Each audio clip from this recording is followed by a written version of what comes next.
and get into the root cause of the much talked about falling standard of education in Nigerian universities was the focus during interactions on laws governing universities in Nigeria. National Assembly correspondent Dennis Adeguloye reports that key players in the higher education system made inputs in the discourse, which is at the instance of the Speaker, House of Representatives Law Reform Committee. Constraints identified include lack of quality teaching, too much focus on theory, and inadequate facilities. Consequently, the dialogue focused on developing a special identity for universities to make them globally competitive. The federal universities, from our perspective, are the backbone of Nigerian university system. Should there be uniformity in all federal laws applicable to federal universities? Universities should be insulated from this meddlesomeness of several of these organizations. There is need for a national quality assurance body. You should not be compensated by appointing you into a council, either for one reason or the other. You should come there to add value. We do not have an operational establishment act. It becomes a little bit difficult for us to have confidence in what we're doing. There should be certain percentages set aside for both practicals and theories. This emphasis on practical experience was also echoed by some law students during a roundtable on legal education. That's why medical students are better than us. They remember what they do. Each day you're practicing what you're learning. The law changes, the law grows, a lot of things that come into place. If you don't have any idea of all of this, and we are expected to just sit in class and not go to law courts as law students, of course, how do they impact this knowledge onto us? The deliberations are sequel to the inauguration back in July 2015 by the Speaker, House of Representatives, of a law reform committee which is mandated to review existing laws, and it is expected that recommendations will be collated and forwarded to the House of Representatives for further legislative action. In Abuja, Dennis Adegunloye, NTA News. The National Assembly has advised the government of Kaduna, Zamfara and Taraba states to seek ways of resolving the communal crisis in their areas through reconciliatory measures to ensure lasting peace in the states. The Chairman, Senate Ad Hoc Committee on Southern Kaduna Crisis and other parts of the country gave the advice when he received the report of the Kaduna State Government on communal crisis from 1928 to date. National Assembly correspondent Ifeanyi Izumba completes the report. Chairman of the Ad Hoc Committee, Kabiru Gaya, who said the major problems in the areas are social, political and religious, urged the people of Southern Kaduna to work with the state government to ensure peaceful coexistence. The governors of both states, both Governor of Zamfara and Governor of Kaduna, and even Taraba, where we visited earlier, they are doing their best in trying to maintain peace. We intend to visit more based on the directive by the Senate, that we should also visit Borno State, Nasarawa State, Niger State, Kano State, because of the southern part of Kano. I believe that when you secure the place first, then you reconcile the people. Then you can now come up with either a resolution or a new act or law that makes sure that if we set up timelines and issue that if you go beyond this, this will take place, this will happen, and this. But if you going back and saying you want to implement past white papers, definitely you create more problem than. In as much as we want to have union and have good relationship with our neighboring countries, that does not mean we should expose our own security to danger. The committee, while thanking the government of various states for holding community meetings that will bring solutions to the crisis, said their findings will be submitted to the Senate at plenary. From the National Assembly, Ifeanyi Izumba, NTA News. The task of restoring peace to the Niger Delta is a collective responsibility of all Nigerians. This Inspector General of Police, Ibrahim Idris, believes must be pursued without sentiments. He stated this while playing host to members of the South Zone of the National Youth Council of Nigeria. Timothy Yusuf reports. Spectacular message from the youth to the Inspector General of Police is that the menace caused by the youth ought to be corrected by them. This, they say, informed their special project tagged Niger Delta Youth Peace Dialogue. To realize their project, they are adopting 3 measures of consultation, memorandum and dialogue. The time for us to come before you is now, so that we will not be seen doing a good job, doing it so wrongly as to the fact that we did not crave the indulgence of the authority, the security agencies. Without the police, there will be no good governance. Without the police, there will be no security. The Inspector General of Police, Ibrahim Idris, welcomed their initiative. He assured on the support of the Nigeria Police, which he described as more people-oriented in its policies and operations. It's a very good sign that some of you are going on to build bridges to other members of the country itself, having positive objectives to see how Nigeria as a country would progress beyond its present edition. The IGP implored them to promptly report any act capable of breaching the peace of the society to the relevant authorities, stressing that a stitch in time saves 9. In Abuja, Timothy Yusuf, NTA News. And the Chairman, Independent National Electoral Commission, INEC, Professor Mahmoud Yakubu, says the quarterly review and reflection on the management of the electoral process is a bold attempt by the Commission aimed at strengthening democracy in Nigeria. He said this at the quarterly consultative meeting with civil society organizations in Abuja. Over now to Gabriel Oju for details. On the performance of INEC on elections conducted so far from 2015 to date, the chairman said issues of violations of the Electoral Act and settlement of election cases are being addressed. The most important thing is to see changes being made rather than crediting specific organizations with specific proposals. Because at the end of the day, what is more important is the health of our democracy and the management of our elections. The chairman also gave assurance on INEC's willingness to always partner with the civil society organizations for smooth conduct of elections. In the last 2 major elections we conducted in Edo and Ondo, INEC accredited 91 civil society organizations.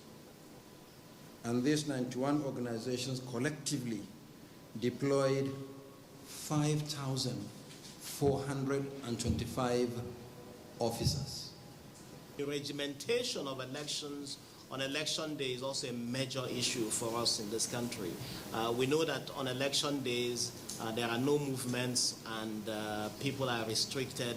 This affects the number of people that can vote, especially if the location of their polling units are so far away from where they reside.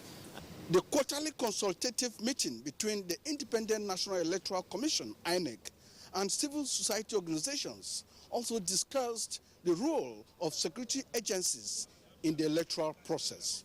From INEC headquarters in Abuja, Gabriel Odu, NTA News. And efforts to harmonize the National Anti-Corruption Strategy documents has continued with a consultative meeting in Abuja. Femi Okewo reports. The stakeholders' consultative meeting is aimed at the harmonization of 3 working documents. The documents are Nigeria Anti-Corruption Strategy by the Federal Ministry of Justice, National Anti-Corruption Action Plan by the Presidential Advisory Committee Against Corruption, and the National Strategy to Combat Corruption by the Interagency Task Team. Solicitor General of the Federation and Permanent Secretary, Ministry of Justice, stood in for the Minister of Justice at the event. It is widely acknowledged that corruption undermines economic development, political stability, rule of law, and social development. The strategy document is expected to provide a framework to improve the anti-corruption regime in Nigeria. In Abuja, Femi Okewo, NTA News. it will save $200 million through the Presidential Fertilizer Initiative, which is meant to address corruption in farming input supply chain. Musa Baba Ali reports that the Growth Enhancement Scheme program of the Ministry of Agriculture is to be subsumed into the initiative. While we wait for that story to come, let's now join Vera in our Lagos Network Center for top stories from that zone. Good afternoon to you, Vera. Thank you, Hauwa. Good to have you join us here in Lagos. A senior advocate of Nigeria, Mike Uzokeme, has asked the Federal High Court sitting in Lagos to discharge the temporary forfeiture order, freezing his account. EFCC froze his account following the 75 million naira it discovered in his account, which alleged were proceeds of crime. At the resumed hearing today, the applicant, Mike Uzokeme, who held his brief in a motion of notice, also asked the court to restrain the EFCC and its agents from dealing in any way or manner from the operation of the account. Uzokeme argued that the money in his account came from the Ekiti State Governor Ayafayeshe's account, which has been defrozen by the court. He claimed that the money was part of the proceeds of his professional fee for 8 cases he's handling for Fayoshe and his friends. Among them is Femi Fani-Kayode and one Adebisi Abiodun.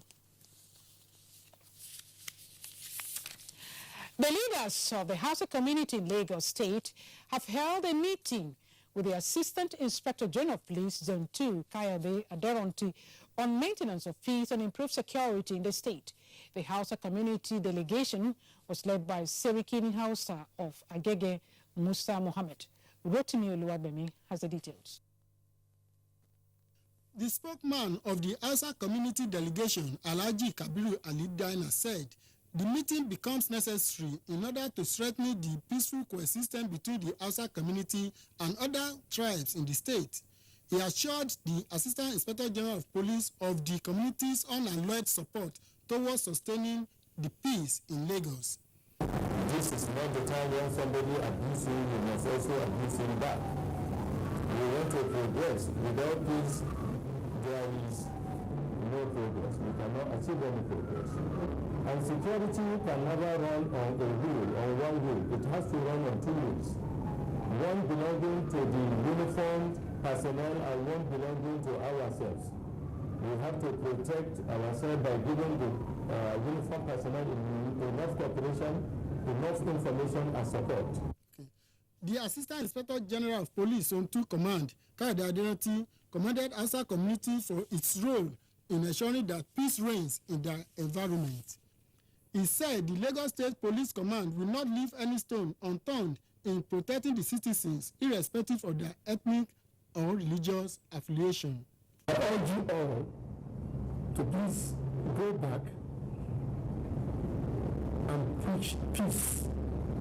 Tell your subjects to embrace peace. There's nothing that peaceful coexistence cannot do. And all of us in this country, we have to accept it as a matter of fact. A prayer session was held for the security of the state and the nation. In Lagos, Rotimi Oluwabemi, NTA News. Consumer protection is a big issue in Nigeria due to influx of substandard and fake products into the market. As the country joins the world to mark the International Consumer Protection Day, what are the available platforms for Nigerian consumers to seek redress when their rights are infringed on? And what ways are they protected by law? Abolede Salame in this report provides answers. Complaints by Nigerians on abuse of their rights as consumers are numerous and varied, from direct purchases, service provisions to online purchases. Several Nigerians have one reason or the other to complain, either on the quality, standard, or user satisfaction of products. That's going to be a very wrong thing, but from what I've been seeing, I've not come across that somebody will complain or giving a complaint or something was brought to him and it's not good or it's fake or it's expired. I've not heard about that. So if that has been happening or is happening, if it happens, it's bad. The picture I got from what I ordered was different from the package I received. Since then, I haven't ordered anything, even here in Nigeria, I haven't ordered anything to me. The Nigerian Consumer Protection Council has the statutory power to register all products manufactured or imported into the country. Exemption may, however, be granted products already registered by NAFDAC from paying registration fees to the council. Aggrieved consumers are also expected to lay their complaints before the council for redress. How effective has this been? The council has also advised consumers to be circumspect when patronizing online platforms for purchases. This is due to the access of fraudsters to unprotected sites. Consumers, however, believe that relevant authorities should, as a matter of urgency, acquire adequate capacity to enforce existing regulations on consumer protection in the country. In Lagos, Abolade Salami, NTA News. You're still watching Nationwide News on the NTA network service. It's now back to Hauwa in Abuja for more reports. Many thanks to you, Vera. Moving now to agricultural sector and to our earlier story where we informed you that the federal government says it will save over $200 million through the Presidential Fertilizer Initiative, which is meant to address corruption in farming inputs supply chain. Musa Baba Ali reports that the Growth Enhancement Scheme program of the Ministry of Agriculture is to be subsumed into the initiative. The Growth Enhancement Scheme was introduced by the federal government with the aim of eradicating corruption in the input supply. In spite of that, there have been cases of abuses and diversion as well as inflation in the process. The issue of subsidy before, that was what killed the fertilizer. The issue of affordable fertilizer, that is answer. Affordable fertilizer. Not a fertilizer at a very low price where the farmer himself will go and sell it and get profit. The Presidential Fertilizer Initiative, which is a partnership between the federal government and Fertilizer Producers and Suppliers Association, provides a platform where government subsidy goes directly into the production of fertilizer. Under the system, 7 blending plants in Kano, Kaduna, Plateau, Niger, Funtua, Lagos, Ebonyi are to produce 1.5 million tons of fertilizer for 2017 wet and dry season farming. Any state in Nigeria can pick from here, can pick from any of the 11 blending plants in batch 1. So by the time we move to batch 2, we're going to be about 13 blending plants. In batches, it will be increasing.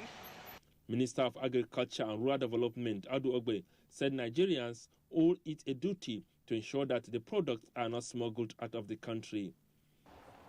We want this fertilizer to be applied so that agriculture can flourish, the farmer can make money, the price of food can be reasonable, and Nigeria can be self-sufficient in food production.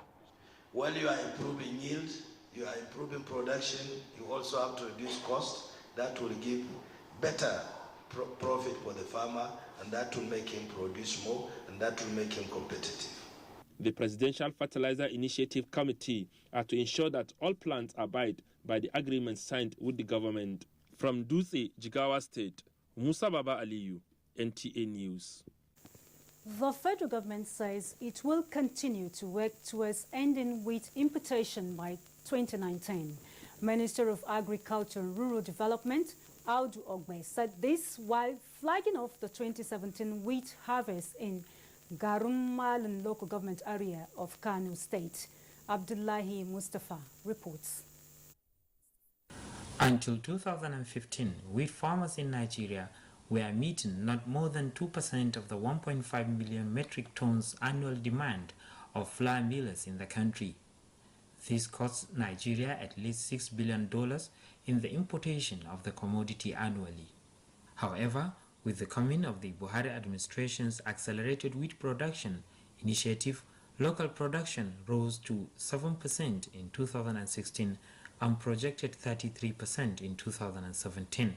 In Kano State, more than 10,000 farmers took part in this year's cropping season and are hoping to produce 120,000 metric tons. This milestone, Minister of Agriculture Audu Obe, while flagging off the wheat harvest program in Garumalam local government area, says is an indication that by 2019, Nigeria will end importation of the commodity. You make me very proud because of you, I can boast that agriculture is working.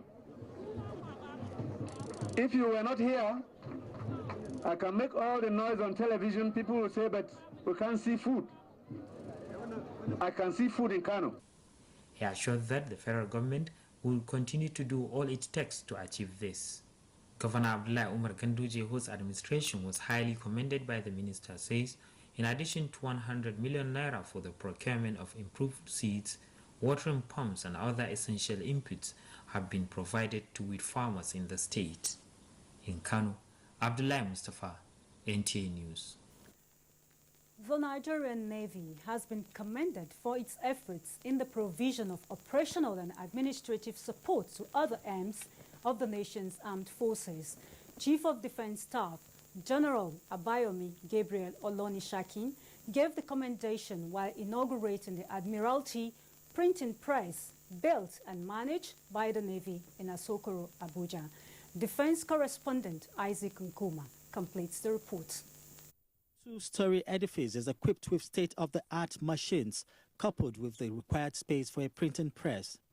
General Olonishakin describes it as a critical national asset that will add value to the armed forces documentation processes as well as enhance the proficiency and professionalism of the personnel deployed to man it. This event is significant because it is truly historic for the unique operational economic implication it holds. It is an option of choice for its appropriateness to strengthen the security of the process of producing classified documents and other military material required for operation and training in the Nigerian Navy in a cost-effective and timely manner. Chief of Naval Staff Vice Admiral Ibok Ite Ibas says the project is a long-nurtured idea born out of the need to exercise considerable control over the production of classified materials of the military, considering its strategic value amidst current security challenges. It is another way for the Nigerian Navy to heed the call of the Commander-in-Chief, President Muhammadu Buhari, for the armed forces to strive hard on development of local capacity for their needs. The facility will also enable the Nigerian Navy to save a lot of cost while she is able to contribute modestly to the national employment efforts. The inauguration indicates the formal takeoff of the Navy printing press to delivering the needed services to all arms of the military, paramilitary and security agencies. In Abuja, Isaac Nkuma, NTA News. And our Maiduguri Network Center is where we go next for top stories from that zone, and Naomi will be our guide. It's over to you. Thank you, Hauwa, and welcome to Maiduguri. 4 female teenage suicide bombers and 2 other men have died in the early hours of Wednesday following suicide attacks on Usmanti village along Muna Garage in Maiduguri, the Borno state capital. Confirming the attacks, Borno State Police Command stated that already the police anti-bomb squad has visited the scene to sensitize the area. Maimuna Garba reports. The suicide attacks, which occurred at 1:15 o'clock this morning, also injured 16 people who are now receiving treatment at the state specialist and University of Maiduguri teaching hospitals. According to eyewitnesses, the 4 suicide bombers were brought to the area in a Hilux van, and the first bomber detonated her IED near a shop, which was gutted by fire, and the residents thought it was a fire outbreak in the community, as a result of which they came out to put it off. Then the subsequent bombers detonated their IEDs. I saw one bumping that area when I came out. Immediately when this one finished, then I heard another sound from my left-hand side. Immediately some second ago, then another one with triplications of a seconds. The increasing suicide attacks around the Muna general area has become a source of worry to residents of Maiduguri, as in recent times the suicide bombers have been trying to infiltrate the state capital through the same area. In Maiduguri, Maimuna Garba, NTA News. In the meantime, the Board of Inquiry set up by the Nigerian Army to investigate alleged human rights violation leveled against the army by the public during the fight against insurgency has visited Maiduguri Government House. Hamman Jabani has more.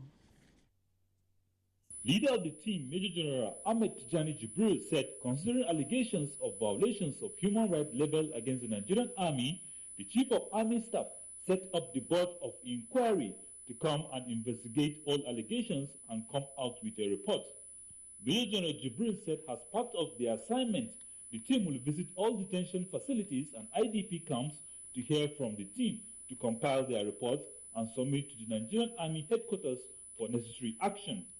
He then commended the state government for the support he has been rendering to the Nigerian Army in the fight against insurgency and promised to carry out the assignment without fear or favor.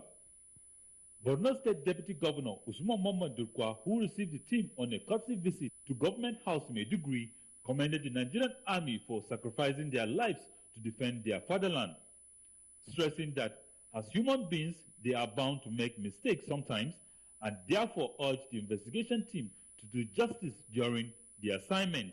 In Maiduguri, Hamman Jabani, NTA News.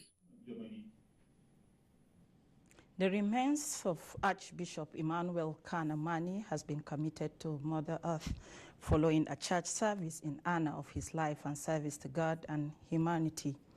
Dignitaries within and outside Maiduguri converged on Holy Trinity Cathedral of the Anglican Communion in Maiduguri for the funeral ceremony.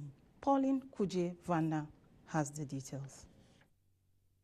Let Emmanuel Kanamani, the Bishop of Anglican Diocese Maiduguri and Archbishop Emeritus of Jos Province, hailed from Zuru in Kebbi State, was born in 1950. He had a military career as an army officer.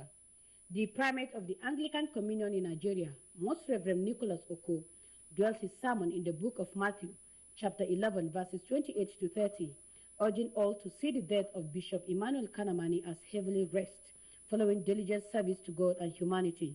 Thereafter, the remains of the man of God was put to rest at the church premises with a 3-gunshot salute by the Nigerian Army. Dust to dust. Family, friends, and sympathizers paid tribute to the clergyman. Bishop Mani was a very strong somebody, strong in mind, strong in faith, and a very good leader. We knew he's a generous man, and he always makes sure he takes care of the needy. We love him, but God decided in his own wisdom that he should come home and rest. So we are grateful to God for his service, and we will emulate what he has left behind. A wake-keep was held to pray and bid farewell to Archbishop Emeritus Emmanuel Kanamani. In Maiduguri, Pauline Kujevana, NTA News. And that's our contribution from Maiduguri. Nationwide continues in Abuja with Hauwa. Good afternoon. Very well, Naomi. The early release of timetable for the 2019 general elections by INEC has received commendation, described as an indication of good planning. This came to the fore at the joint press conference of civil society groups in Abuja, expressing their concern towards a credible election in 2019. Ilyasu Yakubu reports.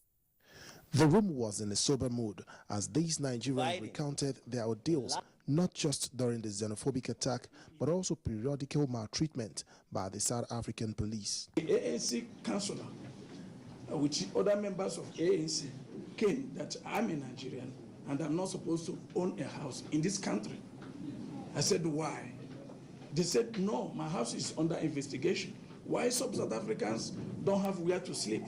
And then Nigerians are coming here, buying a house. I said, but I am a professional. I'm a quantity surveyor. I'm working. My wife is a South African and he can own a house here. He said, if I marry my wife here, I should take her to Nigeria where I can own a house and not here. With a long list of wants as presented by the President of the Nigerian Union in South Africa, the Minister of Foreign Affairs, Geoffrey Onyeama, reassured the people that their voices will be heard at the highest level of government.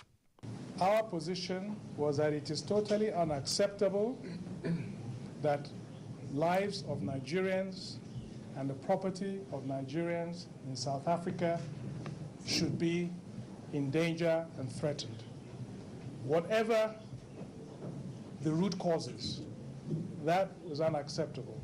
And they accept that it is unacceptable. The Minister of Interior, Abdulrahman Danbazao, revealed that the Nigerian government is planning to extend the passport validity to 10 years rather than the normal 5 years validity. We're also looking at the possibility of the current service provider partnering with Mint through the central bank to see how we can domesticate the production of these booklets in Nigeria. Yes. Because there's absolutely no reason to be producing these booklets in Malaysia. One, there's problem now even with the service provider because of the foreign exchange. The message by the Minister of Foreign Affairs, Geoffrey Onyeama, and the Minister of Interior, Abdulrahman Danbazao, actually calmed the nerves of Nigerians in the room, as so many questions waiting to be answered were actually dealt with here today. We feel like, children whose father and parents come to them and come to find out what is happening to them. They have been traumatized by this whole entire xenophobic attacks on them. So the coming of the Nigerians will actually make them to think positively in their mind, which will also empower them psychologically. Formerly, no one was talking. They were treating us, those of us that were foreigners, like we didn't have anyone, we were not coming from anywhere. But now it is obvious that they see that we have representatives, we have the government behind us, and I think they will treat us with more respect. But what we are experiencing is envy. And any environment there's envy, there's going to be a problem. So I'm happy seeing the delegate from Nigeria to come and address us. From Pretoria, South Africa, Oyeyemi Ajayi. Sorry about that mix-up. That was actually Oyeyemi Ajayi reporting. And as part of efforts to provide equal education opportunity to orphans and vulnerable children in Bauchi, the state government has provided a vocational college. Abbas Mekano reports that the college is named after Ambassador MC Abubakar. The school was established to give orphans and vulnerable children the opportunity to acquire basic education, excel, and achieve fulfillment in life without barrier. The college has operational departments including electrical, electronics, automobile, building, welding and fabrication, computer installations and hardware repairs, among many others. Governor M.A. Abubakar described the commissioning ceremony as historic in the upliftment of social values and welfare of the orphans and vulnerable children in Bauchi State. He said his government has accorded priority to education through adequate budgetary allocation, signing of MOU with development partners, as well as payment of counterfeit funding to access UBEC and USAID grant for educational development. The commissioning of these projects today therefore attests to the guiding principle of the present administration as encapsulated in the change mantra disposition of the APC. The college has 4 hostels, dining hall, kitchen, 6 workshops, 3 laboratories, in addition to conference hall and 3 other structures inherited from the past administration. Abbas Mekano, NTA News. And you can watch this news live online via the NTA mobile app, which you can download on your Android device at the Google Play Store or at the Apple Store if you use devices with iOS. And it's nationwide on the network service of the NTA. Time to take some messages. More reports when we return. From what we have seen, we have the capacity which we can rapidly develop or feed in ourselves. If we don't import rice, we stop importing corn and other grains, Nigeria will have plenty of money to invest into developing industries especially manufacturing, textiles and so on, and develop iron and steel, and complement the infrastructure development. So really, the opportunities are virtually limitless, and we are very, very aware of this, and we are prepared to exploit it to the fullest.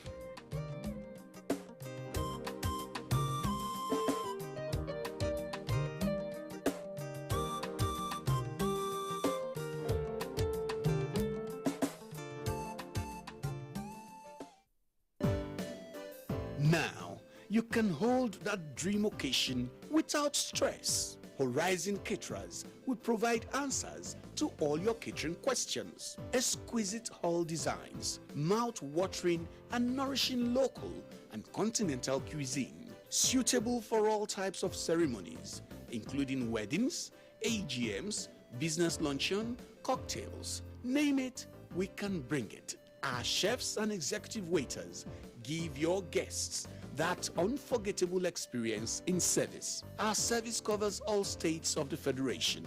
Call us today to book your occasions. 0805-502-9637, 0803-450-9726, 0909-9708-111. Horizon Caterers, experience catering beyond the horizon. Does it make common sense to you to be unhappy the morning right after the night you were happy?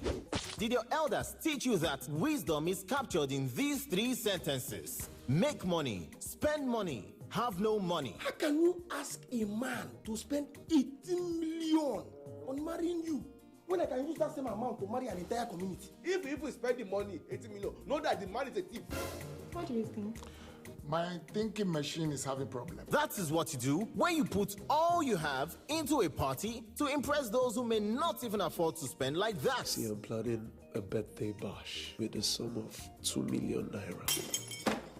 Expensive ceremonies. It's another funny and educative episode of your rib-cracking comedy, Professor John Bull, showing at 8:30 p.m. every Tuesday and Friday on NTA Network International and Star Times. Over and out. Brought to you by Glow. Welcome to the new speed of life. Do you crave class? Do you have taste? And do you care about comforts? If you do, then for your next event, a stay away from home, a business trip, or a holiday, visit Jade's Hotel at 24 Undola Crescent, Wuse Zone 5, Abuja. Check out our world-class services, exquisite suites, restaurant and bar, gymnasium, spa and grills, and our outdoor catering services and cuisines. At Jade's, it can only be better. For bookings and reservations, visit us today at 24 Undola Crescent, Wuse Zone 5, Abuja, or visit www.jadeshotels.com. Our email address is info@jadeshotels.com. You can also call us on 09291-9321 or 0810-909-7956. Jade's Hotels, welcome to life. Godwin, the heir to a dynasty, will face many challenges, but living with Down syndrome is the least of them. Because his quest for love will expose him to some of the most sinister people on the face of the earth. And only his God-given gifts will save him from this web of pending doom.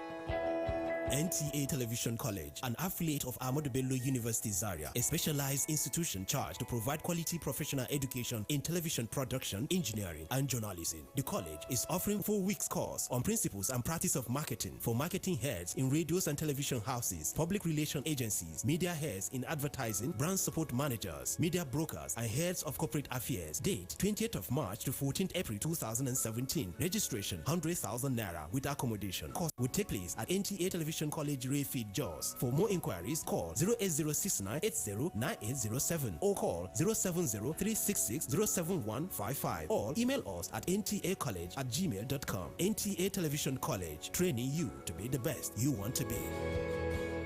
In season 2, we met Hannah in Akrapo, a 6-year-old whose heart condition was preventing her from leading a normal life. The problem is so dangerous for my daughter. We revisit her 9 months after her life-changing operation. And for young orphan Taiwo Simbiat, life with her grandmother is hard. The day I got to their house, she was lying down there. She was virtually bedridden. And without immediate intervention, her future looks bleak.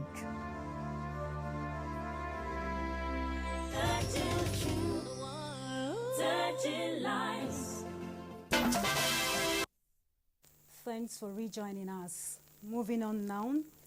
Activities at the Abuja train station have been on high pace amidst tight security since the closure of the Nnamdi Azikiwe International Airport a week ago. Oinaya Kalu Oka has an update. The once quiet junction leading to the Edu station is now busy with heavy vehicular traffic and presence of security officials stationed along the road. At the train station, no fewer than 15 policemen and civil defense corps with sniffer dogs were sighted.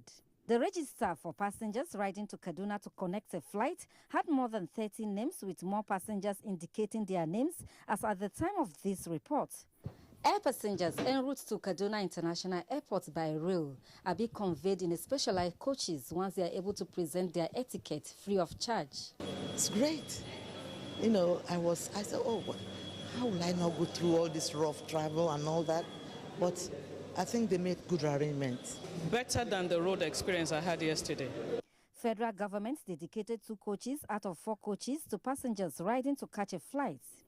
Since the closure of the Nnamdi Azikiwe International Airport in Abuja, the number of train passengers from Abuja to Kaduna have increased. When we started on Wednesday last week, very few passengers connecting their flight turned up, but for now I'm telling you that we have more than 100.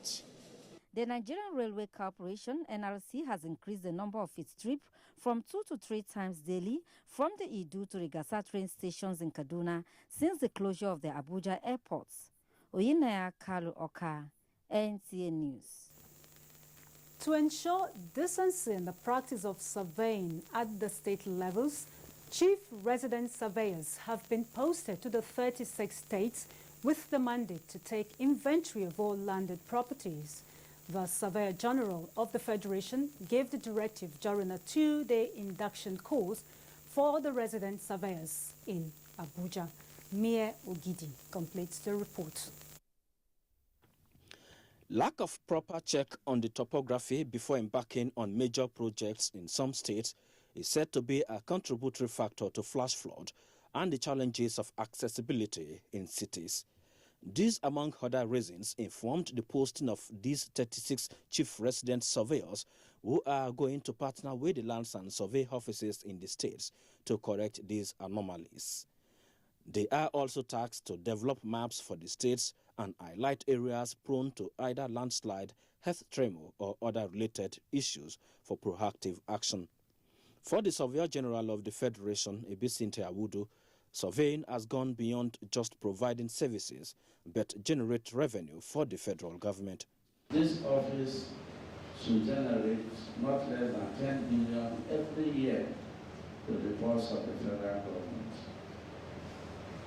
You and me can do it. The chief resident surveyors are optimistic that with the needed collaboration from the respective states, the task can be delivered. Mayor Ogidi, NTA News. And the Abuja Electricity Distribution Company says it will soon provide prepaid meters to its customers. Head Corporate Communication, Oyebode Fadipe, said this at a meeting in Lokoja. Solomon Ayedei reports. The stakeholders meeting, which was held at the Palace of Megiri of Lokoja, was to address the challenge of inadequate power supply to Lokoja and its environs. Some of the issues raised include the need to improve power supply to at least 14 hours daily, as against the present 4 hours electricity supply, installation of prepaid meters, and employment of Lokoja youths by Abuja Electricity Distribution Company, among others. Leader of Light Up Lokoja Group, Suleiman Isiaka, and other stakeholders said irregular supply of power has negatively affected the people and economy of the state. The ANC has brought us back to Lanta. So what we are saying, they should also cooperate with the youth, especially when you give the youth of the community job. There has to be some kind of authority for transmission. The head corporate communication, AEDC, Oyebode Fadipe, described the distribution company as the last channel in the value chain of electricity supply in the country, adding that they could only supply what they get at a particular time. He called for patience from his customers, assuring that supply will improve as generation increases. We are putting meter in each house at no cost to the customer. It's going to be free of charge to them, but we just appeal that they should be patient with us. On employment of Lokoja youths, Mr. Fadipe charged the youths to freely apply once the opportunity is available. He also enjoined them to resist any attempt to vandalize AEDC installations. In Lokoja, Solomon Ayedehi, NTA News. And Ngozi in our Enugu Network Center is now ready with details of top stories from that zone. Good afternoon to you, Ngozi. Thank you, Hauwa, and welcome to Enugu Network Center. Over 2,500 farmers in Enugu North Senatorial Zone have benefited from free lime distribution and sensitization in the state. Kelechi Ochiara reports that the forum was organized by the Enugu State Ministry of Agriculture. The essence of the sensitization and free distribution is to educate rural farmers on how best to reduce the acidity of the soil to ensure bumper harvest in the area. The Enugu State Commissioner for Agriculture, Mr. Mike Ene, explained the reasons for neutralizing the soil acidity with lime. The Nsukka Senatorial Zone farmers were taken through the technical processes of applying the agricultural inputs. We apply the fertilizer at the rate of 500 kg per hectare, which is 10 bags of 50 kg each for 1 hectare. While appreciating the rural farmers for coming out en masse, the Permanent Secretary, State Ministry of Agriculture, Mr. Obunna Idike, maintained that the state government is determined to ensure that agricultural productivity is secured maximally. We don't pay even 1 naira to access these 27,000 bags of lime. Receiving the team at the local government headquarters, the chairman in Nsukka Council area, Professor Roselyn Chinwe Ona, said food security is a global concept that should be given adequate attention for maximum results. The sensitization tour continues in other senatorial zones across the state. In Enugu, Kelechi Ochiara, NTA News. Justice Anthony Onovo of the Enugu State High Court has discharged and acquitted 2 young university undergraduates who have been in prison custody since 2010 on charges of kidnapping, armed robbery, threats to murder, and extortion. Chinyere Okoye reports. Okpala and Chukwado Anuku were in 2010 arrested from their schools in Anambra State on 8-count charge of kidnapping, threat to murder, extortion, stealing, among others.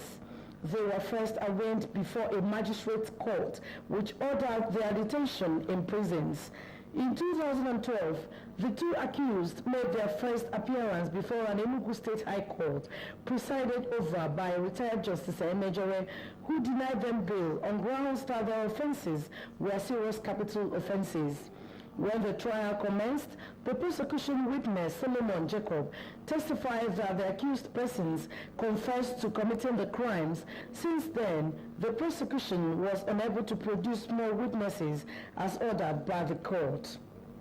In 2015, the matter was transferred to Justice Anthony Onovo after the retirement of the initial trial judge, Justice Emejore. However, after a series of trial dates, without further prosecution witnesses, the defense counsel, Azubike Amolefo, quoting provisions of Section 167 of the Criminal Procedure Law of Enugu State, prayed the court to discharge and acquit the accused for non-appearance of complainants in court. Justice Onovo, after considering the submissions of the defense counsel, ruled in favor of the accused persons for want of diligent prosecution. With this judgment, the two persons are expected to go back and continue their education, which was abandoned 7 years ago. From the State High Court, Enugu, Chinookoye, NTA News. That's all from this center. It's back to Hauwa for more on Nationwide. Thanks, Ngozi. And moving on now, with statistics indicating that 70 million people are suffering from glaucoma globally, with a projection that it could rise to 80 million, medical experts say stringent measures are in place to reduce blindness prevalence in Nigeria. Talatu Ezirike reports that this was part of submissions on NTA's Current Affairs program, Tuesday Live. Glaucoma, a disease that affects the optic nerve, represents a major cause of blindness throughout the world, with a high prevalent rate in third world countries. Nigeria has 1.8 million glaucoma sufferers, a situation that has raised the need for more aggressive education on the dangers of the disease, the importance of early detection and treatment options, which should, of course, be through right professionals. Analysts say government is doing a lot, especially to achieve global target of WHO in Vision 2020 to reduce blindness prevalence. Every citizen should actually, from the habit, when you're watching television, close one eye and look at the scroll, the lines of what is written in television. Then close the other eye and see. By the time you begin to see that, you see with one eye more than another eye.